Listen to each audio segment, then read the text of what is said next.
Hi, my name's Emerson, and I want to talk to you about some snub-nosed secrets. So picture this. It's a cold winter's day and you're outside. Maybe you're shoveling the driveway or you're building a snowman. Whatever it is, it's absolutely freezing. What is the part of your body that starts to hurt the most first? For me, it's usually my nose, but your answer should be somewhere along the lines of your nose, your fingers, your toes, or even your ears. Now, why is this?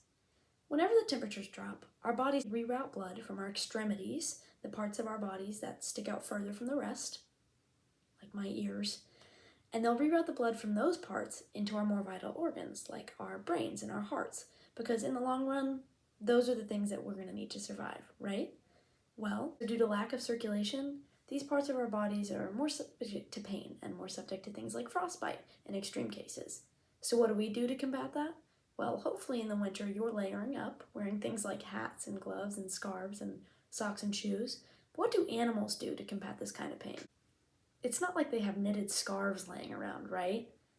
Yet still, there are hundreds of species of animals that live in the most extreme climates on Earth. Which brings me to one of my favorite topics of conversations, animal adaptations, and even more specifically, the golden snub-nosed monkey. Golden snub-nosed monkeys reside in the Gansu and Sichuan mountains of China, and they can live in elevations of up to 13,000 feet. This means two things. It gets pretty hard to breathe up there, and it's pretty dang cold in the wintertime. They also migrate from higher elevations to lower elevations, so their bodies and their bone structures have to be adapted to the different climates that they interact with. Where our human noses flex outward, where the nose bridge exists, snub-nosed monkeys actually have concavities in their skulls and their bone structures. So instead of having nostrils that flare horizontally, they flare vertically.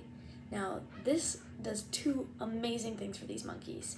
It helps them eliminate frostbite from the equation. Since there's no longer an extremity that's reaching out, blood flow can pass right through the nostrils and the nose area without having to do any extra work, and therefore the rest of the vital organs are also protected. Second of all, the snub-nosed monkeys are able to access greater amounts of oxygen because of their huge nostrils, making it even easier to breathe at higher elevations like this.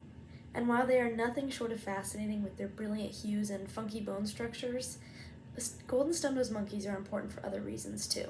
Unfortunately, as humans continue to develop and climate change continues to get worse, it is important that we look at how some of these unique creatures came to be, their adaptations, and how they are living currently, as they may hold some of the clues to how our future might play out. And putting valuable time and research into fun species like these will not only help protect them from climate change and extinction, but it might also help protect us.